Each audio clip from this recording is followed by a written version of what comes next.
What if thinking about yourself is the very thing keeping you from actually living?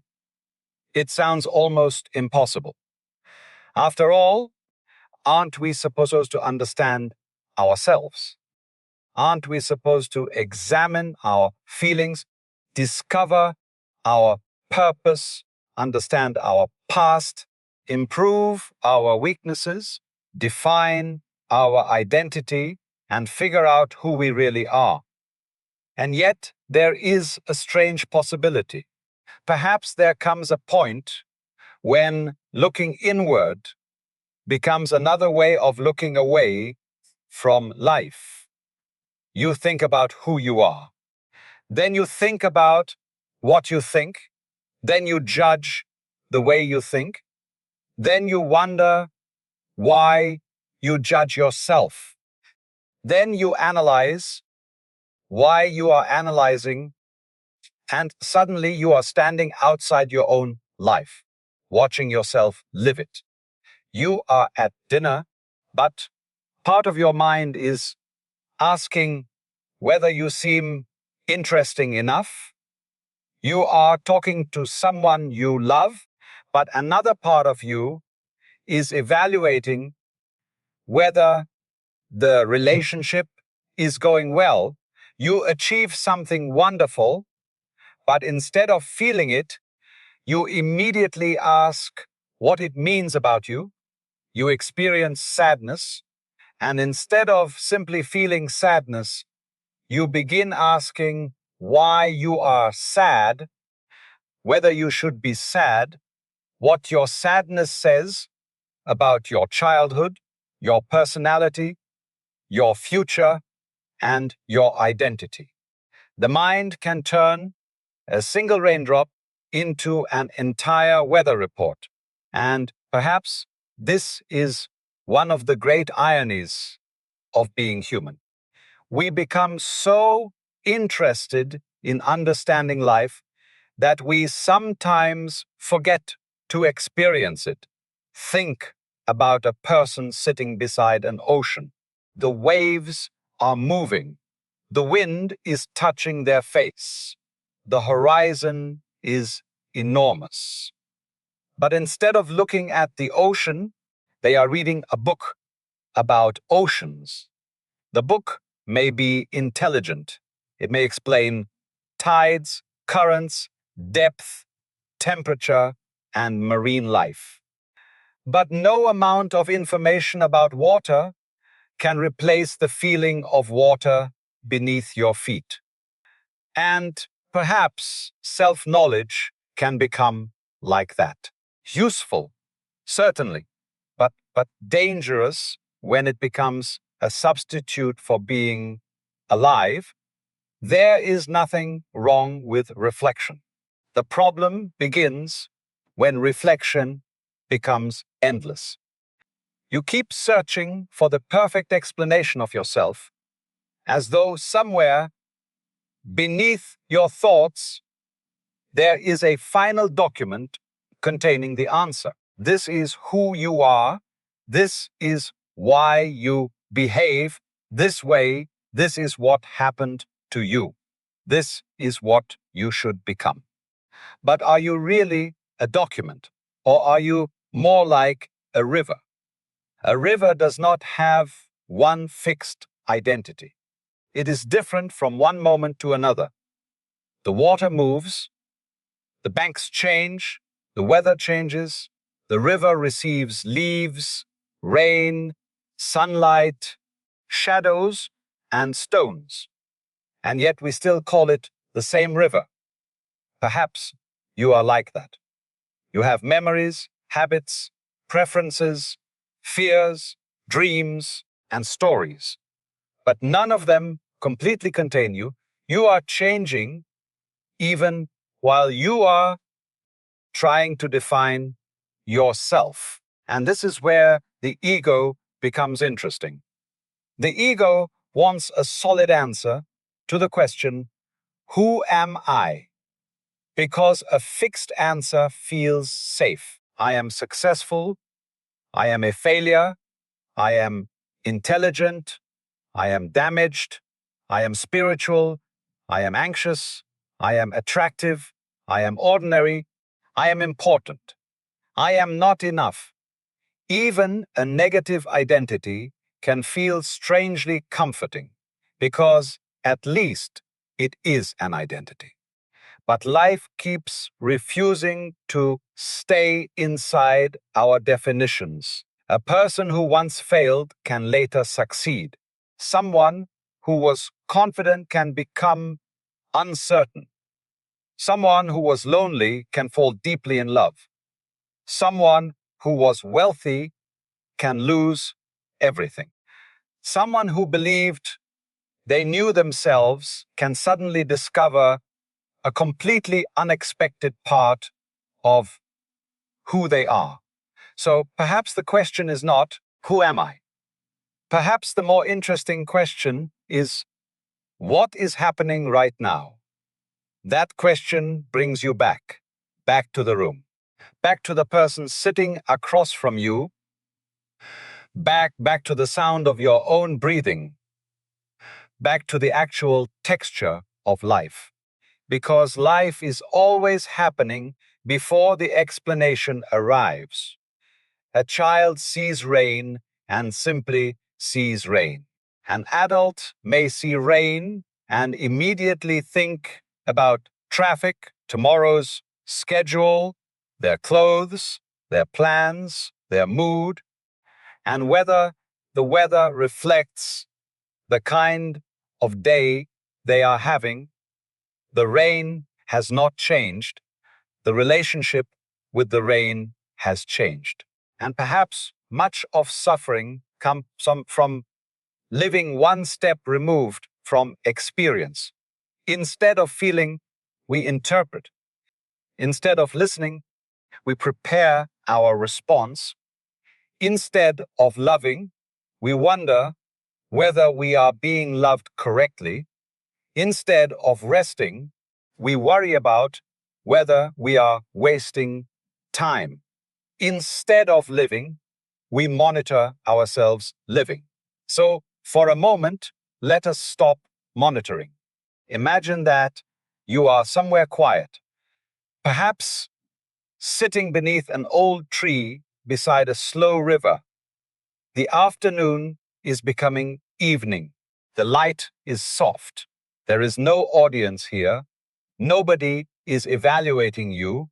Nobody knows what you have achieved. Nobody knows what you have failed to achieve. For a few moments, you do not need to explain yourself. Just sit. Notice your breathing. Do not make it deeper. Do not make it slower. Simply notice that it is happening in and out. Feel the weight of your body. Feel the ground beneath you. Notice the temperature of the air. Maybe there is a breeze. Maybe you hear birds. Maybe there is distant movement somewhere beyond the trees. Do not turn these sounds into a story, just hear them. Now notice a thought. Perhaps it says, "Am I doing this correctly?" There it is. You do not need to answer it. Let it pass. Another thought may appear. What am I supposed to discover? Let that one pass too, and perhaps another. Why can't I stop thinking? That is another thought. You don't need to fight it. You don't need to become someone who does not think. Just notice. Thought is happening, awareness is happening, and somehow you are able to notice both. Now imagine placing every description you have of yourself on the ground beside you. Your name, your profession, your achievements, your failures, your relationships, your fears, your ambitions, the things people have said about you, the things you have said about yourself, the version of you that you are proud of, the version you try to hide, set them all down. not forever, just for a moment, and notice what remains. There may not be a dramatic answer. Perhaps there is simply awareness, breathing, hearing, feeling, existing. Now imagine someone approaching you. It is a version of yourself you have spent years trying to understand. They know your entire story. They know why you became the way you are. They know your, your childhood, your mistakes, your hopes, your fears. They can explain everything. And yet, strangely, they look tired because they have spent their entire life trying to solve themselves. See, they have analyzed every feeling, interpreted every reaction, questioned every decision. They know countless things about themselves, but they have forgotten how to simply be with themselves, look at them gently, and perhaps ask, what if you never completely figure yourself out? What if there is no final psychological puzzle? What if understanding yourself is not a destination? Perhaps you can know yourself in the same way you know a friend, not by reducing them to a definition, but by being with them. You do not need to explain every moment with someone you love before you can enjoy their company. Why demand that from yourself? Now look around. The river has continued moving while you were thinking. The light has changed. The leaves have moved. The world did not wait for your self-analysis to finish. And perhaps that is the quiet invitation. Come back. Come back to what is actually happening. When the visualization fades, notice how quickly the mind wants to return to itself. What did that mean? What did I learn? How can I become more present? And suddenly, even presence can become another project. This is the strange trap. The mind can turn freedom into another achievement. It can say, I must become someone who does not overthink. And now you are overthinking about not overthinking. Perhaps the way out is not another technique. Perhaps sometimes the way out is simply noticing that you are already here. There is a person speaking to you. There is a room around you. There is a breath moving through your body. There is life happening without needing your commentary. You do not have to turn every moment into a lesson. Some moments are simply moments. A cup of tea does not need to become personal growth. A conversation does not need to reveal your deepest wound. A walk does not need to become a spiritual practice. Sometimes a walk can simply be a walk. Sometimes laughter can simply be laughter. Sometimes sadness can simply be sadness. Not every emotion needs to become an investigation. Think about someone who spends years trying to understand why they cannot find happiness.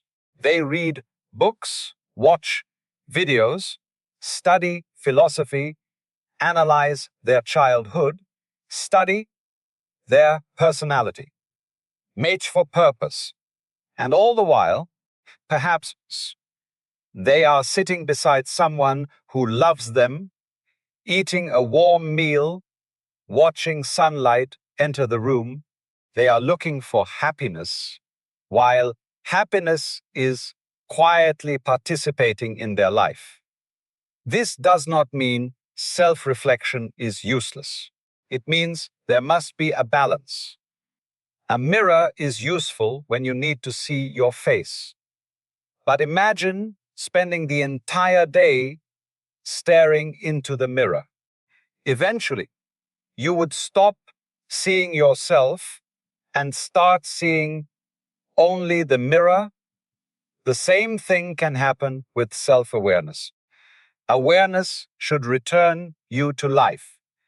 If it constantly turns you back toward yourself, it can become another form of self-absorption.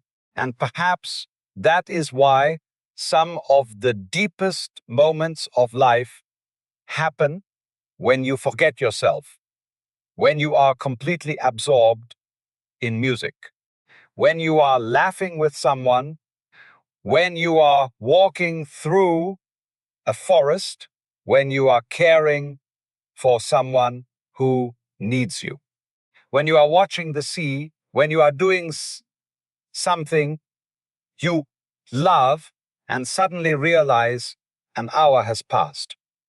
For those moments, there is no narrator constantly saying, "This is me experiencing happiness."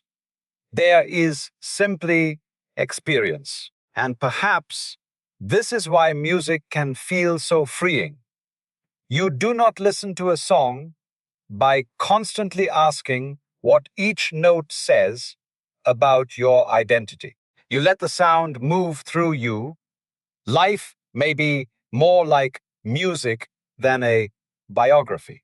You do not need to understand every note before hearing the next one.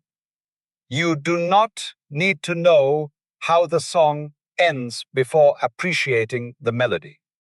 Yet we often live as though every moment must prepare us for some final conclusion. We want the perfect career, the perfect relationship, the perfect philosophy, the perfect version of ourselves. We want to arrive. But what if there is nowhere to arrive?